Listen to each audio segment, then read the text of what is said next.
বাংলাদেশ সীমান্ত ঘেঁষা মিয়ানমারে রাখাইন রাজ্যে ইতিমধ্যে কবজা নিয়ে নিয়েছে দেশটির বিদ্রোহী গোষ্ঠী আরাকান আর্মি। ফলে এপারে তৈরি হয়েছে রোহিঙ্গা প্রত্যাবর্ষণে অনিশ্চয়তা।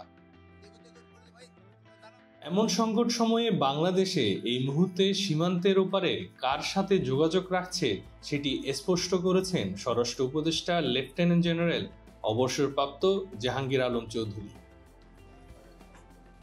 সোমবার দুপুরে টেকনাফের নাফ নদী সীমান্ত এলাকা পরিদর্শনে গিয়ে সাংবাদিকদের এই কথা বলেন। পুরো বেলটা নিয়ে নিছে হলো আরাকান আর্মি, কিন্তু দেশটা কিন্তু ওয়ার্ল্ডে সবাই কিন্তু বলতেছে এটা মিয়ানমার দেশ, কিন্তু আর দখলটা ছিল আরাকান আর্মি। এখন করিডোরটা করতে গেলে কার সাথে করতে একটা সমস্যা আছে, একটুখানি ধৈর্য ধরেন। রাখাইনে সংঘাতের প্রভাবে বাংলাদেশে ইতিমধ্যে 50 থেকে 60,000 রোহিঙ্গা অনুপ্রবেশ করেছে দাবি করলেও তাদের বিষয়ে সরকার কী ধরনের সিদ্ধান্ত নিবে সেটি নিয়ে স্পষ্ট মন্তব্য করেনি স্বরাষ্ট্র উপদেষ্টা। আমি আপনাকে কিছু অনুরোধ করবো, এটা যদি আপনি তথ্য দেন আমি আজকে এখনই অ্যারেস্ট করব। তবে সীমান্ত পুরোপুরি নিয়ন্ত্রণে রয়েছে। ইতিমধ্যে সকল বিওপিতে অতিরিক্ত জনবল মোতায়েন করা হয়েছে। জনগণের ভয়ের কোনো কারণ নেই বলে মন্তব্য করেছেন তিনি।